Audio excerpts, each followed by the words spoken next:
इसमें सब कुछ दिया है, सब कुछ है। इसको केवल पढ़ने ऐसा कोई चीज नहीं जो सब कुछ पता है जी। बहुत। हाँ, ये कृष्ण महाराज एक और बुक है, कृष्ण महाराज में पहला कदम, आई थिंक, तो उसमें भी सब कुछ है। उनको लीला माता ने दिया था, अच्छा, तो उनको आज वापस करना तो उनसे वृंदावन से बताया। यहाँ नहीं मिलता, अपने यहाँ नहीं गया, अपने दुकान में, अपने बुक स्टोर में नहीं। ओके, हम मंगा देंगे आपको, जिसको चाहिए वो मिल जाएगा। और प्रतिक्रिया भी बहुत अच्छी होती है, बहुत अच्छी। एक बार हमने 2-3 बार पढ़ी, हम ऑनलाइन भी दिखा देते हैं। तो इस किताब की बात हो रही है, ये कृष्ण भावनामृत प्रबोधिनी। इसमें बहुत सारे जो भी हम कृष्ण भावनामृत में शुरुआत में जो करते हैं वो सब दिया हुआ है।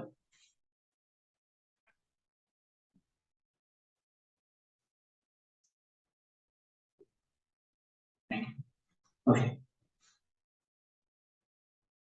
आप इसको फॉलो कीजिए, हम एक साथ प्रयास करेंगे। ओम अज्ञानतिमिरन्धस्य ज्ञानाञ्जनशलाकया, sorry, I am sorry, display नहीं हुआ। ओम अज्ञानतिमिरन्धस्य ज्ञानाञ्जनशलाकया चक्षुरुन्मिलितं येन तस्मै श्रीगुरवे नमः।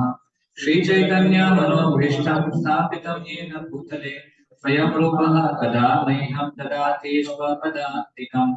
वन्देऽहं श्रीगुरुः श्रीयुतापदकमलं श्रीगुरून् वैष्णवांश्च श्रीरूपं साग्रजातां सगणा रघुनाथान्वितं तं सजीवं साद्वैतं सावधूतं परिजनसहितं कृष्णचैतन्यदेवं श्रीराधा कृष्णपादान् सहगणा ललिता श्रीविशाखान्वितांश्च नमो विष्णुपादाय कृष्णप्रेष्ठाय भूतले श्रीमते भक्तिवेदान्त स्वामिनिति नामिने।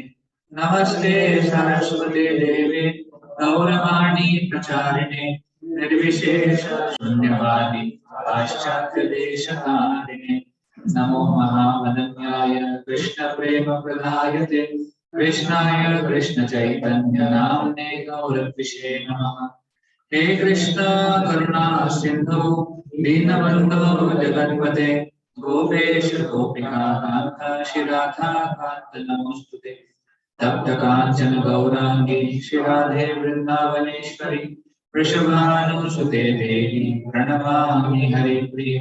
वाञ्छाकल्पतरुभ्यश्च कृपा सिन्धुभ्य एव च पतितानां पावनेभ्यो वैष्णवेभ्यो नमो नमः। जय श्री कृष्ण चैतन्य प्रभु नित्यानंद श्री अद्वैत गदाधर श्रीवासादि गौर भक्तवृंद। हरे Krishna Krishna Krishna Hare Hare Hare Ram Ram Ram Hare Hare.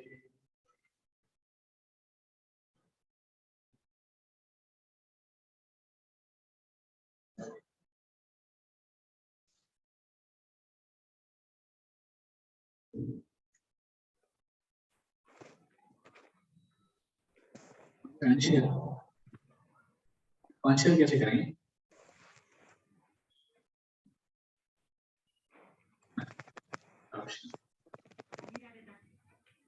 Hare Krishna. Once again, a warm welcome to all of you, online devotees, offline devotees. तो आज का जो हमारा टॉपिक होगा वो संकल्प कैंप का जो अगला सेशन है उसको हम डिस्कस करेंगे। तो लास्ट सेशन में हमने क्या डिस्कस किया था, किसी को याद है? हाँ, मृगाली की स्टोरी डिस्कस की थी। तो मृगाली की कथा से कुछ मुख्य लेसन क्या क्या सीखे थे हमने, कुछ इंपॉर्टेंट लेसन क्या क्या थे?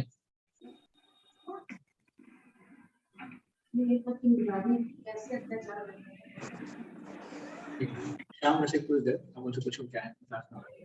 हाँ, इस में हाँ हाँ, मतलब तो उसे क्या सीखने को मिलता है स्टोरी से, हमको क्या क्या लेसन मिले हमको मृगाली के कथा से? वो पशुओं को आधा मारता था, अत्याचार करता था, तो हाँ,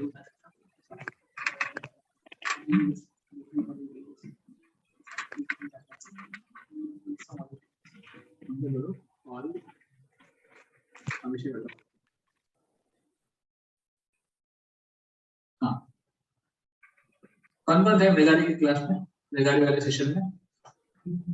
आप थे? माता जी थे? पिछली बार आए थे ना? हाँ आए थे। आपको याद है मृगारी की story? Last to last session था क्या? पिछले से पिछले हफ्ते था। हाँ पिछले हफ्ते तो वो मीटिंग हो गया था। करेक्ट करेक्ट, पिछले से पिछले हफ्ते।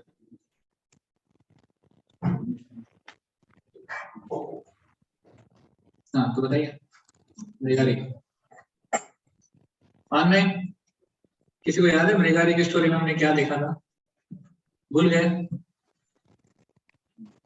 सकाले ने माता योग नष्ट परम याद है भगवान बोलते हैं ना, ये गीता का ज्ञान बार बार देना पड़ता है। क्यों? क्योंकि कालांतर में आदमी भूल जाता है। तो हमारी केस याद है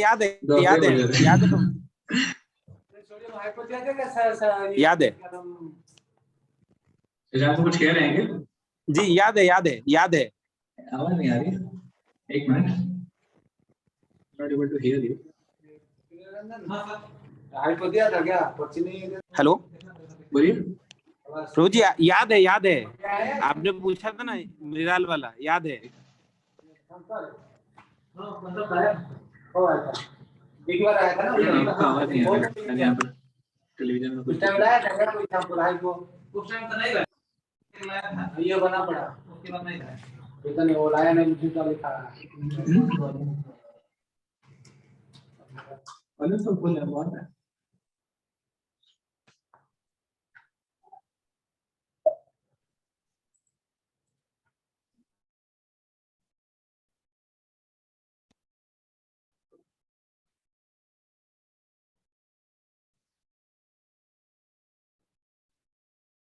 आप चैट पे लीजिए सर, आपकी आवाज नहीं आ रही है।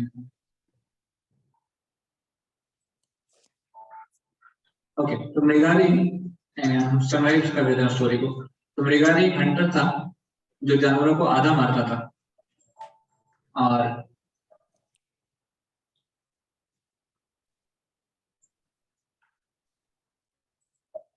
नारद मुनि वहां से गुजर रहे थे, तो नारद मुनि उसको देखते हैं और उसको कहते हैं कि आप ऐसे क्यों कर रहे हो, आप कम से कम उसको पूरा मार दो। तो कहते हैं कि अरे पूरा मार, ये तो मेरे पिताजी ने मुझे ऐसे ही सिखाया आधा मारना, और ये उसका एक फैमिली बिजनेस था, ऐसे पेशा था। तो फिर नारद मुनि उसको बताने कि कैसे आप जिनको मार रहे हो उनके जो उसको मारने का जो कर्म है आपको बहुत दुख देगा, कर्मफल, तो इसलिए आप उनको ऐसे मत मारो। तो उसको पहले पता नहीं था कर्मफल क्या है क्या नहीं है। और मृगारी फिर जाके मृगारी को नारद मुनि बताते हैं कि जितने भी जानवरों को आपने परेशान किया है सब आपको परेशान करेंगे अगले जन्म में। एक एक जन्म आपको लेना पड़ेगा, इस प्रकार आपको ही मृत्यु होगी, क्योंकि आपने जितने लोगों को मारा है उसका कर्म लगता है। जितने भी जीवात्माओं की हत्या करी है उतने जीवात्मा हमारी हत्या करेंगे, कर्म लग जाता है किसी को भी। तो इसलिए उसको ऐसा कर्मफल नारद ने दिखाया और वो डर गए। तो उन्होंने नारद से पूछा क्या करूं मैं, समर्पण कर दिया उन्होंने। नारद ने कहा कि सबसे पहले आप अपना जो धनुष बाण है उसको तोड़ो, क्योंकि वो तीर मारता था जानवरों को, धनुष बाण को तोड़ दो। तो उसने कहा कि ये तो मेरा उदर निर्वाह है, मैं ये नहीं करूंगा तो फिर क्या खाऊंगा, मैं अपने परिवार को क्या खिलाऊंगा। तो नारद ने कहा कि आप चिंता मत करो, आप उसको तोड़ो और मैं आपको बताऊंगा क्या करना है। तो नारद ने उनसे कहा कि आप वहां जाओ नदी किनारे और वहां अपनी पत्नी के साथ बैठकर भगवान के नाम का जप करो, और मैं आपको आश्वस्त करता हूँ कि भगवान आपको सब भेजेंगे, सब कुछ देंगे। उन्होंने वहां पर समर्पण दिखाया और उन्होंने धनुष तोड़ दिया और वो अपने घर गए, जो भी था उनके पास उसको दान कर दिया और अपनी पत्नी को लेके वो नदी के किनारे आ गए, वहां पर भगवान के नाम का जप करने लगे। और इस प्रकार जब सबको पता चला कि मृगारी बदल गए हैं, मृगारी परिवर्तन हो गया है, तो सब लोग वहां पे आने लगे और फल लेके आते थे, अनाज लेके आते थे। तो साधु हो गया तो साधु को साधु के लिए कुछ लेके जाना चाहिए ऐसे, तो फिर वो लेके जाते थे। और इतना हो गया था उसको कि खाने के बाद मतलब अपने अपनी जरूरत के बाद भी और बच जाता था, तो फिर वो बांट देते। नारद मुनि ने कहा कि कुछ स्टोर मत करके रखो, कुछ संग्रह मत करो, दे दो, दान कर दो। तो मृगारी देने लग गया था। तो ऐसे परिवर्तन हो गया मृगारी का, भगवान के नाम का जप कर कर और साधु संग, साधु संग का प्रभाव हमने देखा और भगवान के नाम का प्रभाव, और ये विश्वास कि भगवान की भक्ति करेंगे तो सब कुछ मिलेगा, ये विश्वास मृगारी के जीवन में हम देखते हैं। देखिए वो धनुष बाण तोड़ना वो बहुत बड़ा स्टेप था, क्योंकि इट्स लाइक अब फ्यूचर क्या है मेरा, उन्होंने गुरु के ऊपर विश्वास रखा और धनुष बाण तोड़ा। तो उसी तरह जब हम भी आध्यात्मिक जीवन में गुरु और कृष्ण की कृपा के ऊपर विश्वास रखते हैं तो हमारे जीवन में भी मिरेकल्स हो सकते हैं, ऐसे जो बदलाव हो सकते हैं। और फाइनली जो मृगारी जानवरों को आधा मारता था वो इतने बड़े संत बन गए, महात्मा बन गए कि वो किसी को दुख पहुंचाने के लिए तैयार नहीं थे। तो इवन चींटी को भी वो मारना नहीं चाहते थे। जब नारद मुनि आए थे वापस मिलने के लिए उनसे, अपने दोस्त अंगिरा मुनि के साथ आए थे, तो अंगिरा मुनि को बताया कि मेरा यहाँ पर एक शिष्य रहता है, उनसे मिलने जाते हैं। तो जब वो दोनों वहां पर गए, दूर से मृगारी ने उनको देखा, दंडवत प्रणाम किया और उनसे मिलने आ ही रहा था, पर रास्ते में चींटियां थी, तो चींटियों को धीरे धीरे साइड में करते हुए पहले यहाँ से वहां डाल के हुए आ रहा था। तो अंगिरा मुनि सोचे थे क्या कर रहे हैं। नारद ने बोला कि ये वही मृगारी है जो जानवरों को आधा मारता था, उसमें मजा लेता था, आज ये चींटी को भी नहीं मारना चाहता। तो अंगिरा मुनि बोले क्या गुरु की कृपा देखिए कितनी है, आपकी प्रचार के माध्यम से उसका इतना परिवर्तन हो गया। तो अंगिरा मुनि इस प्रकार नारद मुनि का गुणगान कर रहे थे। तो कोई भी हम भी किसी वैष्णव के संपर्क में आते हैं, उनकी कृपा के वैसे हमारे भी जीवन में परिवर्तन हो जाता है और हम देखते हैं कि हमारा 360 डिग्री बदलाव हो जाता है। पहले हम कुछ और थे, अब कुछ और बन जाता है। ऐसे बदलाव काफी भक्तों के जीवन में देखा गया। तो ये हमने मृगारी के जीवन से सीखा था। उसके पहले हमने कैलाश का स्टोरी देखा था उसके पिछले क्लास में। तो कैलाश के जीवन से हमने क्या सीखा था, कैलाश की स्टोरी से क्या सीखा था? हाँ, तो आध्यात्मिक जीवन को टालना नहीं चाहिए, पोस्टपोन नहीं करना चाहिए, उसको अर्जेंसी में करना पड़ेगा। अभी या कभी नहीं, अभी नहीं तो कभी नहीं। हाँ, जो करना है आज। तो कैलाश पोस्टपोन कर रहा था, नारद मुनि उसको बार बार मौका दे रहे थे, चलो भगवतम चलो भगवतम चलो, अभी नहीं, थोड़ी देर बाद, अभी बच्चे छोटे हैं, तो बच्चे बड़े हो गए तो जॉब लगने दो उनका, जॉब लगने के बाद फिर शादी है, पोते देखने हैं, फिर पोते होने के बाद फिर उनको बड़ा करना है, प्रॉपर्टी देखने वाला कोई नहीं है। तो ऐसे करते करते उसका जीवन चला गया, तो कुत्ते के शरीर में आ गया। कुत्ते के शरीर में आने के बाद भी बोलते हैं अभी नहीं, अभी तो मुझे यहाँ की सुरक्षा करनी है, बच्चे थोड़े नालायक हैं ध्यान नहीं दे रहे हैं। तो फिर हाँ, फिर कुत्ते का शरीर भी चला गया, फिर सांप के शरीर में आ गया, बोलते हैं अरे खेत वगैरह का ध्यान नहीं देते तो मैं जाके थोड़ा प्रोटेक्शन रखता हूँ। तो नारद ने देखा इतना आसक्ति है इसको, मनुष्य का शरीर छोड़ दिया, कुत्ते का शरीर छोड़ दिया, सांप के शरीर में सुधर नहीं रहा है। तो नारद ने बोला इसको अभी कुछ तो दूसरा तरीका अपनाना पड़ेगा। तो लोगों को बुला के उन्होंने बोला अरे सांप है, जहरीला सांप है, मार डालेगा। तो लोगों ने उसको मार डाला। वैसे नारद मुनि को देख के उसका अब उस मृत्यु के समय उसने नारद मुनि करके पुकारा और नारद मुनि की कृपा से वो भगवान चले गए। ऐसे तो कहने का मतलब ऐसे पोस्टपोन करते रहते हैं हम भी अपने जीवन, आध्यात्मिक जीवन में सरेंडर हम पोस्टपोन करते रहते हैं। अभी नहीं, बाद में सरेंडर करेंगे, माला अभी नहीं, बाद में पढ़ाएंगे, या फिर थोड़े दिनों बाद और सीरियस हो जाएंगे। मान लीजिए हमारा कभी कोई स्टूडेंट है तो वो सोचता है जॉब लग जाएगा तो अच्छे से करूंगा, कोई जॉब करता है तो वो सोचता है कि थोड़ा जॉब सेटल हो जाए अच्छे से भक्ति करूंगा। जॉब सेटल वाला बोलता है कि मुझे और थोड़ा सा अभी 1 BHK 2 BHK हो जाए अच्छे से भक्ति करूंगा। तो वो हमारी इच्छाओं का एंड होता ही नहीं है, कुछ ना कुछ बेटर के चक्कर में जीवन चला जाता है। इसीलिए कैलाश के जीवन से हम सीखते हैं कि आध्यात्मिक जीवन को पोस्टपोन नहीं करना चाहिए, आध्यात्मिक सरेंडर को पोस्टपोन नहीं करना चाहिए, अन्यथा चांस चला जाएगा। We lose this chance of human form of life. मनुष्य जीवन का चांस चला जाएगा, आध्यात्मिक जीवन का चांस चला जाएगा, और फिर वापस अगले जीवन में कोई भरोसा नहीं कि भक्ति मिलेगी कि नहीं मिलेगी। इस जीवन में प्राप्त हुई है, सबसे विशेष ये अवसर मिला है हमको चैतन्य महाप्रभु की कृपा से, अगले जीवन में कोई गारंटी नहीं है। तो माया बहुत विशेष, माया बहुत स्ट्रांग है। माया हमको कभी कभी सरेंडर करने से रोकती है, समर्पण करने से रोकती है। माया कहती है कि आज समर्पण मत करो, कल कर लेना, कल नहीं परसों कर लेना तो हमारे मैं उस मैच में वही बता रहा था कि कैसे माया धीरे धीरे हमको भगवान से दूर लेके जाती है। माया ज्यादा बड़ा प्रलोभन नहीं देती आपको। माया कहती है कि थोड़ा सा बाद में कर लो, सुबह माला करना है फिर दोपहर को कर लेना, सुबह कुछ काम है वो कर लो, दोपहर की जगह पे शाम को, शाम की जगह पे रात को। इस प्रकार माया हमको हमारा जो भक्ति का जो इंटेंसिटी है, जो तीव्रता है, उसको ढीला कर देती है। और इस प्रकार फिर कभी कभी भक्त लोग सुबह के चक्कर में, शाम के चक्कर में रात तक माला नहीं हो पाती, फिर सो जाते हैं। फिर मन बोलता है चलो ठीक है अगले दिन माला कवर कर लेना, पिछले दिन का माला अगले दिन कर लेना, चलता है, अलाउड है। तो ऐसे चक्कर में फिर आदमी फंस जाता है, धीरे धीरे उसका स्टैंडर्ड डाउन हो जाता है। हमने देखा है कभी कभी जब जितने 16 माला करने वाले भक्त हैं और भक्तों के संग से दूर चले जाते हैं, कॉलेज से पास आउट हो जाते हैं या फिर कहीं दूर चले जाते हैं, भक्तों का संग नहीं है, तो माला कैसे कम होती है उनकी। तो धीरे धीरे 16 का 15 होता है। माया नहीं कहती कि आप 16 माला छोड़ दो और 0 माला करो, क्योंकि माया जानती है आप नहीं करोगे। तो माया देवी क्या कहेगी, थोड़ा सा 15 का क्या दिक्कत है, 15-16 में कोई अंतर नहीं है। तो 15 की जगह पे 14, फिर 12 भी कोई कम नहीं है, 12 भी बहुत होता है। और फिर 10, 8 ऐसे करते करते 0 आ जाता है, तो फिर उसका इंटेंसिटी पूरा चला जाता है। तो इस प्रकार हमें जो आध्यात्मिक जीवन की जो गहराई है, जो तीव्रता है, उसको बनाए रखना है, उसको बाद में नहीं करना है। कल करे सो आज कर, आज करे सो अब, पल में परलय हो जाएगी, और ही करेगा तो कब क्या हो जाएगा जीवन में कोई भरोसा नहीं है, कोई गारंटी नहीं है। छोटे हैं, बड़े हैं, बूढ़े हैं, कोई भी हो, हमको आज करना चाहिए। वो हमने सीखा था। anyway, आज के सेशन में हम एक सुंदर टॉपिक देखने वाले हैं, ascending from fear to love, प्रेम किस स्तर पे आना।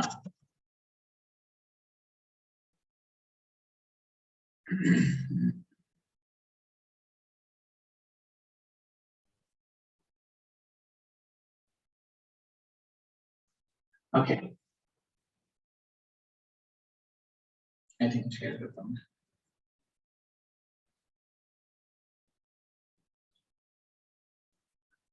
तो देखिए भगवान कृष्ण में क्या स्पेशल है कि उनको हम भगवान बोलते हैं। कृष्ण में क्या खास बात है, क्योंकि ऑफकोर्स बहुत सारे भगवान हो सकते हैं, नारायण भी है, विष्णु भी है, राम भी है, तो कृष्ण में क्या खास है। तो विशेष करके शास्त्र में आता है 3 तत्व है जो भगवान में स्पेशल है, 3 एस्पेक्ट्स हैं। क्या 3 एस्पेक्ट्स हैं? एक है परम तत्व, भगवान परम तत्व है। दूसरा है सर्वशक्तिमान, भगवान जो है सर्वशक्तिमान है। और तीसरा है अखिल रसामृत मूर्ति, भगवान सभी रसों के श्री विग्रह है। तो परम तत्व मतलब क्या?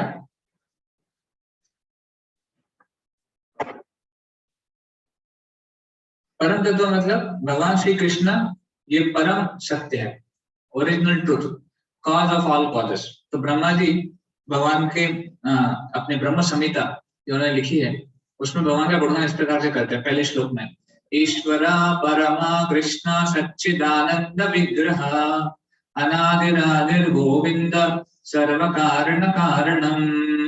फिर ब्रह्म से शुरू होती है, चिंतामणि प्रकर सद्म सुकल्प वृक्ष, ऐसे शुरू होती है। तो पहला जो श्लोक है, जो प्रस्तावना है उनकी, उसमें वो कहते हैं ईश्वर परम कृष्ण। कहते हैं कौन है परम ईश्वर? कृष्ण। देखिए अनेक ईश्वर हो सकते हैं, ईश्वर मतलब हाँ कंट्रोलर और गॉड। तो अनेक कंट्रोलर हो सकते हैं, अलग अलग लेवल के कंट्रोलर। तो कोई घर का ईश्वर है जो घर को कंट्रोल करता है, वो भी ईश्वर है। कोई किसी बड़े ग्रुप को कंट्रोल करता है, कंपनी है उसकी, कोई उसकी फर्म है उसको कंट्रोल करता है, वो भी ईश्वर है। कोई किसी स्कूल या कॉलेज को कंट्रोल करता है, वो भी ईश्वर है। कोई गांव को, कोई देश को, कोई ऐसे बड़ी चीजों को कंट्रोल करता है। बट ईश्वर व परम ईश्वर एक ही है, वो है कृष्ण। बाकी सब छोटे मोटे ईश्वर है, बाकी सब परम ईश्वर नहीं है। तो इवन विष्णु या नारायण की बात कर लें तो वो भी परम ईश्वर नहीं है, इन द सेंस वो भी है, वो भगवान ही है, पर उनका भी एक स्तर पे उनकी एक लिमिटेशन है। कुछ चीजों के साथ कुछ रसों का आदान प्रदान वो नहीं करते, जो केवल कृष्ण ही करते हैं। तो इसलिए परम ईश्वर कृष्ण है, ईश्वर परम कृष्ण। और वो कैसे है? सच्चिद आनंद विग्रह।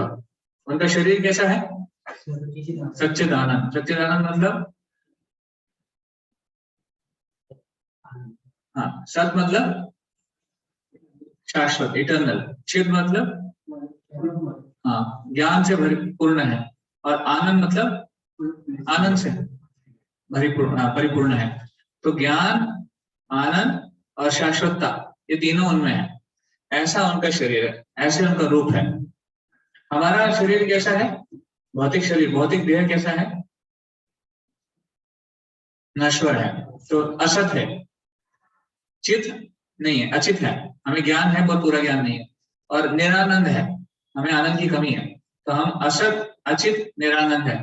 भगवान सत चित आनंद है। आत्मा भी सच्चित आनंद है।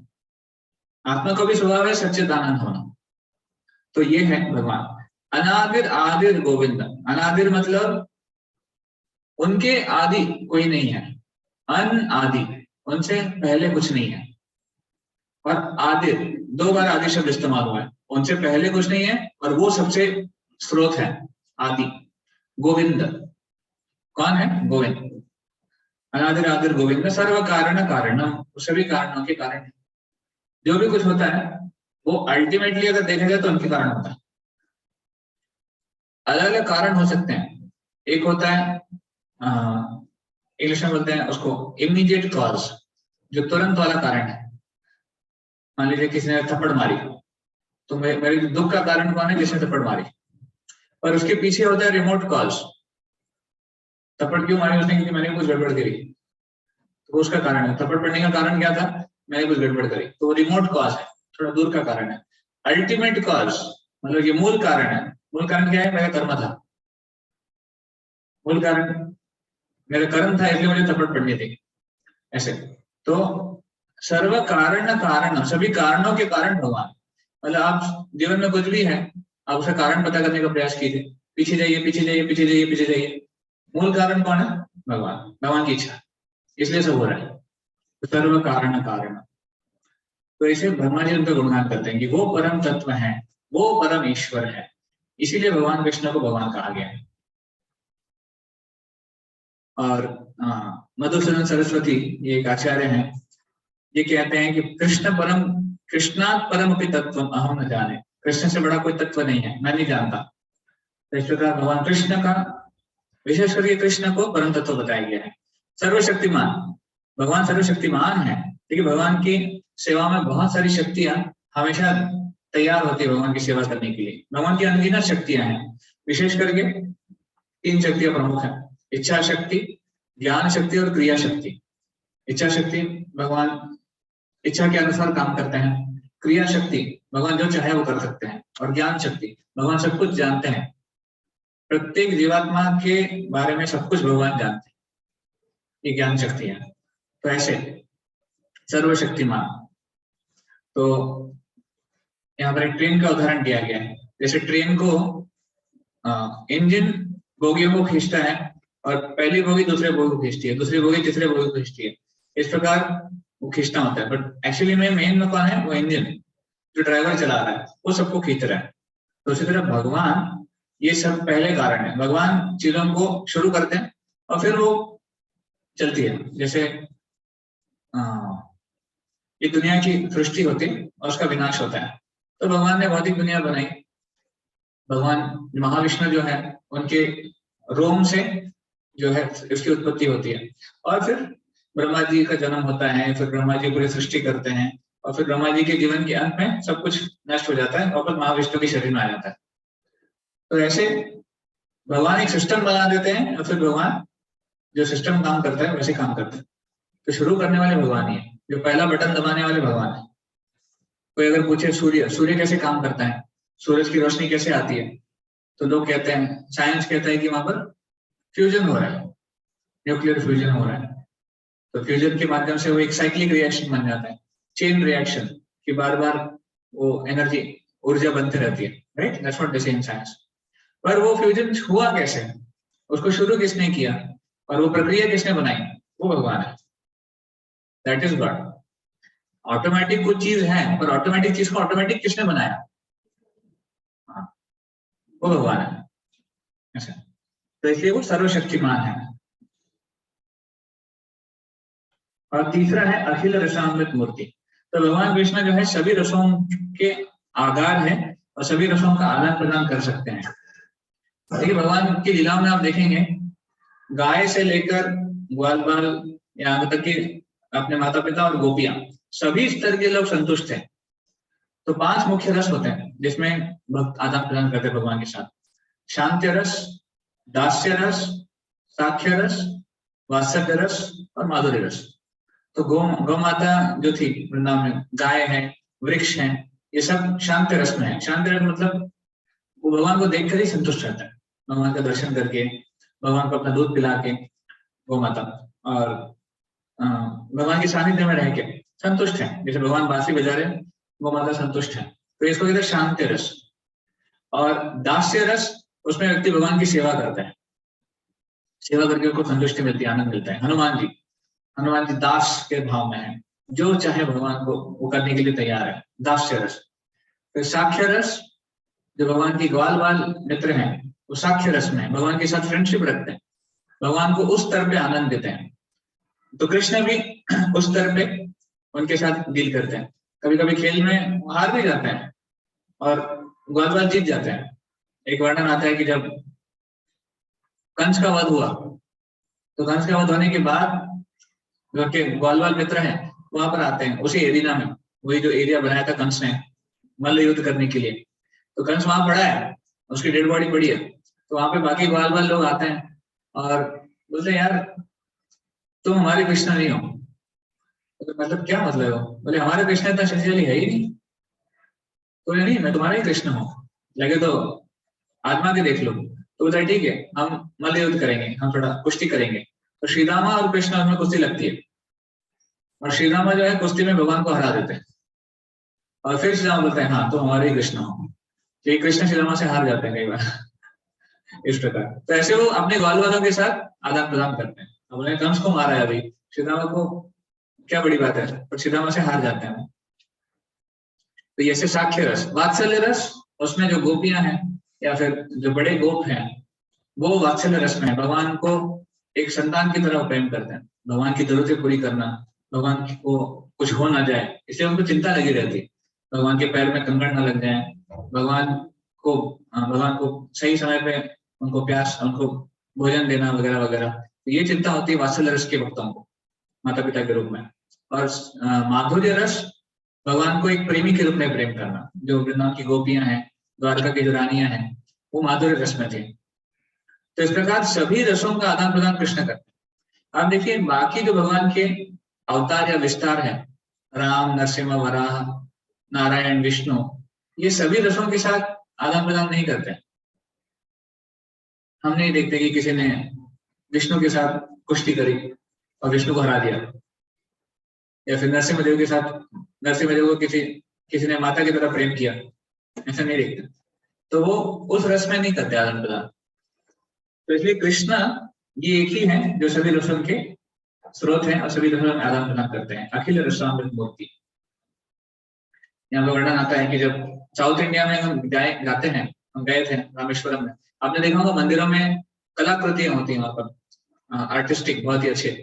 तो वहां पर आदि केशव मंदिर में ऐसे है कि कीर्तन हो रहा है, कीर्तन नहीं, कीर्तन अंदर होगा, वहां पर शेर है और गाय है, दोनों अपने आगे के दोनों पैर उठा के नाच रहे हैं। और शेर का जो बच्चा है वो गाय के स्तन से दूध पी रहा है, और गाय का जो बच्चा है वो शेरनी के स्तन से दूध पी रहा है। ऐसे वहां पर कलाकृति है। तो कोई सोचता है कि कुछ गड़बड़ है, उन्होंने शायद ठीक से किया नहीं है, कुछ तो मिसिंग है, पर ऐसा नहीं है। उसका उद्देश्य क्या है, उसका मतलब क्या है कि जब मंदिर के अंदर जाएंगे, भगवान के कीर्तन में जो समावेश हो जाएंगे, तो सभी भक्त भगवान के कीर्तन में दिव्योन्माद में आ जाते हैं। फिर भूल जाते हैं, वो अपनी बाहर की आइडेंटिटी भूल जाते हैं कि मैं कौन हूँ, मैं शेर हूँ कि गाय हूँ कि जीवात्मा हूँ, मनुष्य हूँ, सब आत्मा है। तो आत्मा के स्तर पे सबको एक दूसरे से प्रेम करने लग जाता है। ये उस स्तर पे होता है भगवान की सेवा में। तो ऐसे भगवान सबसे आदान प्रदान करते हैं। चैतन्य महाप्रभु जब झारखंड झारखंड के फॉरेस्ट से जा रहे थे, झारखंड के जंगल से। तो झारखंड के जंगल में उन्होंने हिरणों को, बाघों को, सबको नचाया था। आज भी वहां पे चरण कमल है, हम कभी जाएंगे यात्रा में, वहां पर आज भी है चैतन्य महाप्रभु के चरण चिन्ह है, हिरण के हैं, बाघ के हैं, अन्य प्राणियों के हैं। ऐसे तो आपको करते थे। कीर्तन में हर जीवात्मा भाग ले सकता है, और फिर वो भगवान कर सकते हैं, हम नहीं कर सकते। ऐसे मनुष्य को तो नचा सकते हैं, उन्होंने जानवर को नचाया था। ये कृष्ण का ऑपुलेंस है। भगवत गीता में भी कृष्ण ने कई सारे श्लोक कहे हैं जिसमें भगवत गीता, जिसमें भगवान अपनी भगवत्ता का वर्णन करते हैं कि कैसे वो परम है। तो ये सारे श्लोक हैं, मैं इसमें डिटेल में नहीं जाऊंगा। भगवत गीता 10.8 10वां अध्याय 8वां श्लोक, तो भगवान कहते हैं कि अहम सर्वस्य प्रभो मत्तः सर्वं प्रवर्तते इति मत्वा भजन्ते मां बुधा भाव समन्विता, कि मैं सब जगह व्याप्त हूँ और मुझसे सब कुछ आते हैं। सभी जो ब्रह्मांड है, करोड़ों करोड़ ब्रह्मांड सब मुझसे आते हैं, कृष्ण कहते हैं। कृष्ण कहते हैं सर्व लोको महेश्वर, सभी लोकों का, सभी जो ग्रह है सबका महेश्वर स्वामी मैं हूँ। भगवत गीता 5.29 मया अध्यक्षेण प्रकृति सूयते सचराचरम। भगवत गीता 9.10 भगवान कहते हैं कि मेरी अध्यक्षता में जो प्रकृति है वो सब कुछ ठीक से काम कर रही है, मैं अध्यक्ष हूँ, मेरे निगरानी में वो सब कुछ सबको दे रही है। ऐसे ऐसे बहुत सारे श्लोक है। अहम आदि है देवानाम, मैं देवताओं का भी आदि हूँ, देवता मुझसे आते हैं। ऐसे अहम बीज प्रदा पिता, मैं बीज देने वाला पिता हूँ। जो भी जीवात्मा है सब मुझसे आते हैं, मतलब मैं ही उनका बीज देने वाला पिता हूँ। असली पिता भगवान है। भौतिक जगत में जो माता पिता है वो सेकेंडरी है, प्राइमरी पिता माता भगवान है। ऐसे तो इसलिए हम कृष्ण को भगवान मानते हैं। समझ आ रहा है क्यों कृष्ण को भगवान बुलाते हैं, बाकी उनको क्यों नहीं, एक कारण है। तो इसलिए अब जब भगवान हमारे पिता है, भगवान से हमको प्रेम करना है, तो प्रेम के स्तर तक आना चाहिए। कई बार अलग अलग लोग भगवान को अप्रोच करते हैं अलग अलग कारणों से। तो 4 स्तर होते हैं, आपने देखा होगा, हमने लास्ट टाइम पढ़ा था, fear, desire, duty and love. प्रेम, सॉरी, भय, इच्छा, कर्तव्य बुद्धि और प्रेम। सबसे निचला स्तर है भय। लोग भय से जाते हैं भगवान के पास, अरे भगवान के पास नहीं जाएंगे तो जीवन में कुछ प्रॉब्लम हो जाएगा, भगवान हमें कुछ पनिशमेंट देंगे, कुछ त्रास देंगे, दुख देंगे। तो ये स्तर है भगवान के पास जाने का कारण। ये अच्छा स्तर नहीं है। और डर के कारण क्यों जाना भगवान के पास, भगवान तो आपके पिता है। तो दूसरा स्तर है इच्छा, कुछ तो मांगने के लिए जाना है। हमारी लिस्ट हमेशा रेडी होती है, क्या कमियां हैं जीवन में, ये नहीं है वो नहीं है, तो मांगने के लिए जाता है। तो कई लोग हैं जो भगवान के पास मांगने के लिए जाते हैं। इच्छा, तो वो भी इतना अच्छा स्तर नहीं है कि भगवान को बार बार मांगते रहते हैं। इसमें प्रॉब्लम क्या है, इच्छाएं पूरी हो जाती है तो भगवान को फिर छोड़ देते हैं, और जब भी नया इच्छा आता है तो भगवान के पास जाते हैं। जो मन्नत पूरी हो गई, एग्जाम में नंबर चाहिए या फिर अच्छा जॉब चाहिए, जो भी है पूरा हो गया तो फिर भगवान को छोड़ दिया, भूल गए। तो इसलिए इच्छा का स्तर अच्छा नहीं है। उसके बाद कर्तव्य बुद्धि, ड्यूटी, ड्यूटी किस स्तर पे भगवान के पास जाते हैं, क्यों, भगवान ने मुझे सब कुछ दिया है, भगवान ने रोशनी दी है, भगवान ने पानी दिया है, अन्न दिया है, भगवान ने जीवन दिया है, इसलिए मेरा कर्तव्य बनता है भगवान की सेवा करना। तो ये अच्छा स्तर है, पर ये भी उच्च स्तर नहीं, सर्वोच्च स्तर नहीं है। क्यों, क्योंकि ड्यूटी के स्तर पे भी उसका वो रेसिप्रोकल, उसका जो आदान प्रदान है वो उसमें कुछ कमी है। वो एक ऑफिशियल स्तर पे है, ड्यूटी है भाई मेरा, ड्यूटी करना, 9 to 5 ड्यूटी है, वो करके आना है। तो मतलब वहां पे उसका हार्ट नहीं है, उसका दिल वहां नहीं है, ड्यूटी की तरह कर रहा है। तो इसलिए सबसे ऊंचा स्तर कौन सा है, प्रेम का। प्रेम में व्यक्ति बिना किसी अपेक्षा के भगवान के पास जाता है, नो डिजायर और नो एक्सपेक्टेशन। इसलिए रूप गोस्वामी कहते हैं अहेतुकी अप्रतिहता। भक्ति कैसे होनी चाहिए, अहेतुकी, कोई हेतु नहीं होना चाहिए, कोई हिडन कारण नहीं होना चाहिए कि मैं भक्ति क्यों कर रहा हूँ, मुझे ये चाहिए इसलिए भक्ति कर रहा हूँ, ये नहीं होना चाहिए।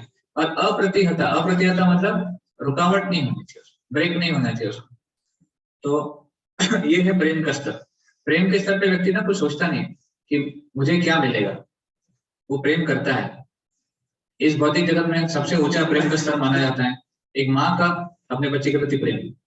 तो हम देखते हैं माँ कैसे बच्चे की सेवा करती है, वो दिन रात लगा देती है बच्चे के लिए, और कोई एक्सपेक्टेशन नहीं होता उसका। ऐसा नहीं कि वो रिटर्न में मुझे कुछ देगा, वो भले ही रात को 12 बजे उसका अलार्म बजता है, बच्चा रोता है या फिर भले 2 बजे उठाए, माँ तैयार है, वो फ्रस्ट्रेट नहीं होती, क्या है सो जाओ ना, सोने दो, नहीं। तो ये है प्रेम का स्तर, क्योंकि उस प्रकार उसकी आसक्ति होती है।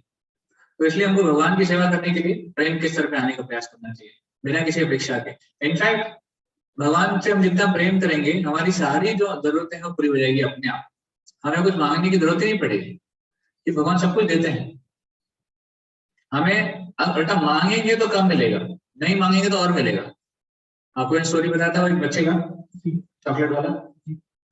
बच्चे ने चॉकलेट लिया नहीं, अंकल दे रहे थे पर बच्चे ने चॉकलेट नहीं लिया, पर अंकल ने जब दिया तो ज्यादा दिया। तो वो बुद्धिमान था, उसने नहीं लिया क्योंकि वो मांग के कितना मिलता, कम मिलता, पर अंकल ने दिया, ज्यादा दिया। तो ऐसे हम भगवान से नहीं मांगेंगे तो भगवान बहुत देने वाला, जब भी देता छप्पर फाड़ के, ऐसे बोलते हैं। तो एनीवे, प्रेम के स्तर पे हमको आने का प्रयास करना चाहिए। तो देखिए यहाँ पर एक उदाहरण दिया गया। तो जैसे प्राइम मिनिस्टर है हमारे, तो प्राइम मिनिस्टर का एक घर का संबंध है और एक ऑफिस का एक संबंध है। वो घर पे माता पिता है या फिर पत्नी है, बच्चे हैं, एक उदाहरण के तौर पे, हमारे प्राइम मिनिस्टर का जो भी है, पर एक उदाहरण के तौर पे। ऑफिस में जब जाते हैं तो एकदम ऑफिशियल रिलेशनशिप है, वहां पर सैल्यूट करना और एक दूसरे को ऐसे ऑफिशियली बात करना, वो सब है। वहां पे इतना प्रेम नहीं है, वहां पे ऑफिशियल ड्यूटी है। और घर पे क्या है? प्रेम। तो भगवान के भी दोनों रोल है। तो भगवान कृष्ण वो भगवान है जो घर के भगवान है, घर पे प्रेम है। तो भगवान को अच्छा लगता है जब यशोदा मैया उनको डांटती है, भगवान को अच्छा लगता है जब ग्वाल बाल उनके साथ खेलते हैं, उनको हरा देते हैं, ये भगवान को अच्छा लगता है। पर भगवान का एक दूसरा रोल भी है, ऑफिशियल रोल। तिरुपति बालाजी भगवान खड़े हैं, वरदान दे रहे हैं, जो भी है वरदान पूरे कर रहे हैं। तो ऐसे इनफैक्ट एक बार हम सुन रहे थे क्लास में कि कैसे भगवान की अलग अलग ड्यूटी है ना। तो भगवान का ऑफिशियल रोल भी है, घर का रोल भी है। तो कौन सा रोल ज्यादा पसंद आएगा? मान लीजिए प्राइम मिनिस्टर है, प्राइम मिनिस्टर को कौन सा संबंध ज्यादा पसंद आएगा, ऑफिस वाला या घर वाला? ऑफिस में उनको सम्मान है और सब कुछ टिप टॉप है, फर्स्ट क्लास है। घर पे वो सम्मान नहीं है, घर पे चीजें अलग है। तो फिर भी कौन सा संबंध पसंद आएगा उसको? घर वाला है कि ऑफिस वाला? घर वाला। ऑफिस वाला क्यों नहीं? वो क्षणिक है, कुछ ही टाइम के लिए। अच्छा, क्षणिक है। चलो क्षणिक नहीं भी है, मान लिया जाए कि वो क्षणिक नहीं है, वो हमेशा के लिए। फिर बोलिए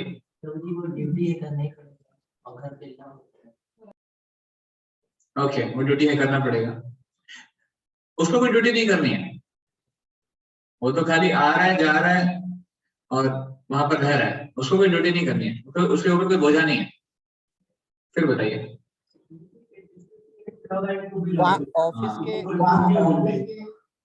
ऑफिस के जो लोग हैं, हाँ, जो उनको सम्मान दे रहे हैं, वो उनके लिए एक ड्यूटी है। लेकिन हाँ, जो उनको सम्मान दे रहे हैं उनके लिए ड्यूटी है, उनके लिए। लेकिन घर पे जो वात्सल्य माता का जो प्रेम है, वो निस्वार्थ है और वो उनको जीवन पर्यंत मिलता रहेगा। हाँ, तो आप क्या कह रहे हैं? हाँ, एग्जैक्टली। तो यहाँ पे श्रेष्ठ लोग कह रहे हैं कि जीवात्मा का स्वभाव है क्या? प्रेम करना और प्रेम देना। तो वो प्रेम करना और प्रेम देना ऑफिस में नहीं हो पाएगा, क्योंकि वहां पे वो संबंध नहीं। भले ही उसके ऑफिस वाले कितने भी अच्छे हो, जो भी हो, पर वो प्रेम का आदान प्रदान वहां पर नहीं है। प्रेम का आदान प्रदान कहाँ है? घर पे। इसलिए वो कितना भी बड़ा आदमी क्यों ना हो, उसको घर के संबंध ज्यादा पसंद आएंगे। उसी तरह भगवान है। तो कोई बोलते हैं नारायण बड़ा कि कृष्ण बड़े, ये बड़ा क्वेश्चन आता है कई लोगों को, विष्णु बड़े कि कृष्ण बड़े। तो हमारा जवाब क्या रहता है? Vishnu is God in office. Vishnu जो है ऑफिस वाले भगवान है, and Krishna is God in home. Krishna जो है घर वाले भगवान है। तो कौन बड़ा? कृष्ण बड़े, ये घर वाले भगवान है। भगवान के दोनों रोल है, ऑफिस, घर का रोल, ऑफिस का रोल। तो ऑफिस का रोल विष्णु देखते हैं, घर का रोल कृष्ण। इसलिए आध्यात्मिक जगत में कोई भगवान ने सब नहीं करते हैं। परित्राणाय साधूनां विनाशाय दुष्कृतां धर्म संस्थापनार्थाय। उधर क्या है? आध्यात्मिक जगत में कौन सा धर्म की स्थापना करनी है? उधर सब कुछ है। वहां की जीवात्मा सब भगवान से प्रेम करते हैं। आध्यात्मिक जगत में केवल आदान प्रदान होता है, वहां पे प्रेम का आदान प्रदान होता है। वहां पर साधुओं की रक्षा, असुरों का विनाश है, सब नहीं है, लेकिन सब छोटी चीजें हैं। तो भगवान इंटरेस्टेड है अपने भक्तों के साथ आदान प्रदान करते हैं, प्रेम का आस्वादन करते हैं। एक बार एक विदेशी व्यक्ति था, वो भारत में आते हैं और सभी तीर्थ स्थानों का भ्रमण करते हैं। तो सब मंदिरों में जाते हैं, शिव जी, दुर्गा देवी, गणेश, हनुमान जी वगैरह सभी मंदिरों में जाते हैं, नारायण, राम, कृष्ण। तो कोई उनसे पूछते हैं कि आपके हिसाब से कौन सुप्रीम है, बताओ कोई सुप्रीम। तो उनका सेंस, उनका लॉजिक देखिए, वो कहते हैं ये जो कृष्ण है ये सुप्रीम है। बोले क्यों? तो बोले बाकी सभी जो मैंने दर्शन किए उन सबके पास हथियार है, शिव जी, दुर्गा जी, हनुमान जी, राम के पास भी, विष्णु के पास भी, सबके पास कोई ना कोई अस्त्र शस्त्र है। मतलब उनको कोई ना कोई टेंशन है, कोई ना कोई एंजाइटी है।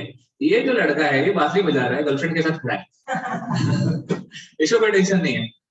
तो ये भगवान है। उसका लॉजिक अलग था पर जवाब सही था और सही है, भगवान को कोई चिंता नहीं है, कृष्ण किस चीज की चिंता है। और बाकी जो ऑफिशियल रोल है वो सब विष्णु देख लेते हैं, असुरों को विनाश वगैरह करना है, विष्णु आ जाते हैं, बाकी अवतार आ जाते हैं, कृष्ण उसके लिए नहीं आते हैं। तो कृष्ण जब आए भी 5000 साल पहले, असुरों का विनाश, असुरों को मारा उन्होंने, पर उसके लिए उन्होंने कोई अस्त्र शस्त्र नहीं उठाने पड़े।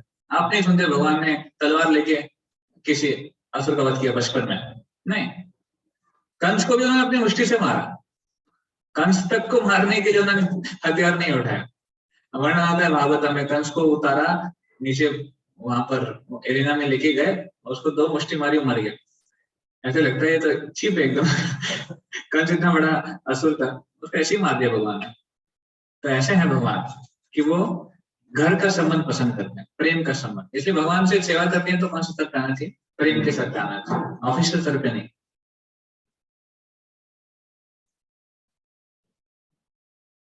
तो मैंने 4 चीज आपको बताई।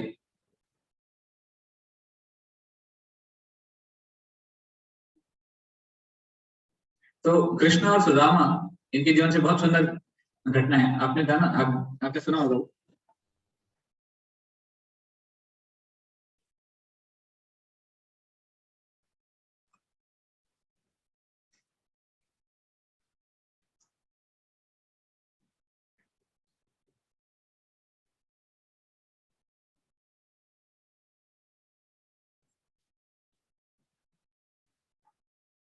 क्या थोड़ा खराब है मेरा, नहीं होता है वो।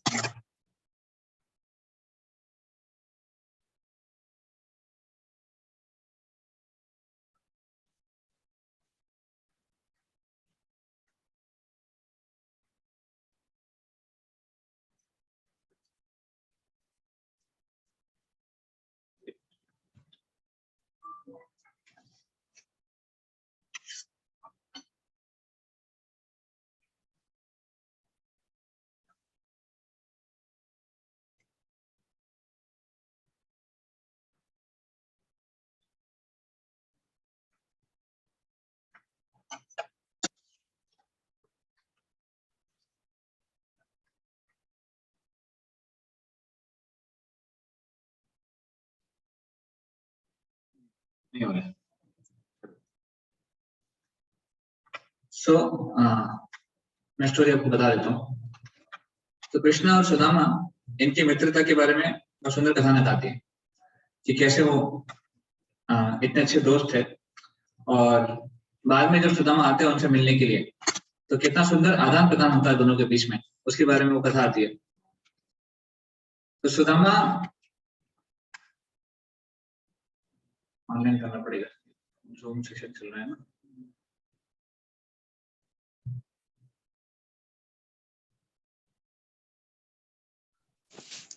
हरे कृष्णा प्रभु जी, आवाज नहीं आ रही। आवाज नहीं आ रही ना? हाँ, थोड़ा सा हमारी बैटरी डाउन हो गई।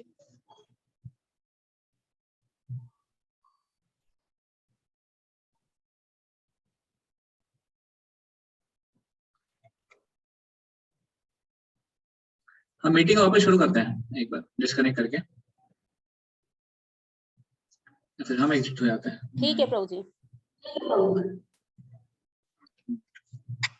You can put this time, so it's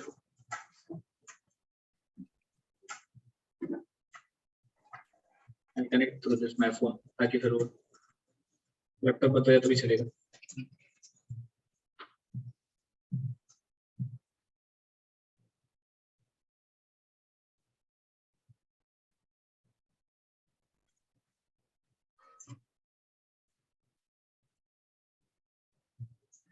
सुयश नहीं, सुयश नहीं, शशांक को आप लैपटॉप से हो या मोबाइल से?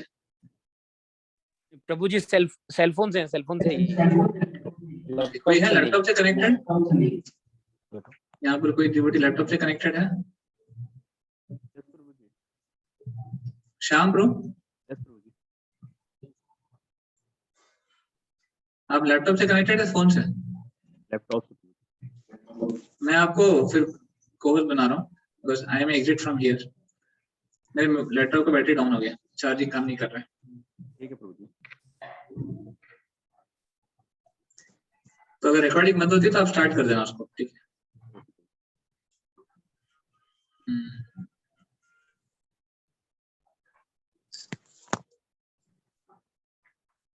Recording in progress.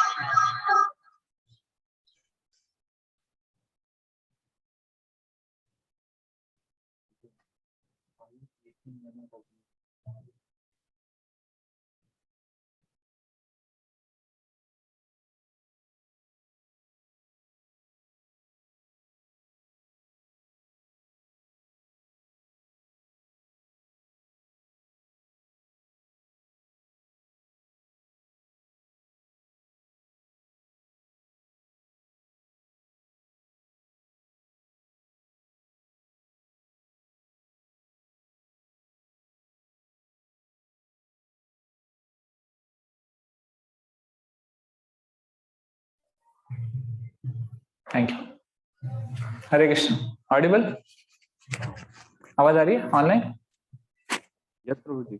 Ji Prabhu ji. Okay, ये थोड़ी देर में बंद हो जाएगा। तो मैं कह रहा था कि हरे कृष्ण।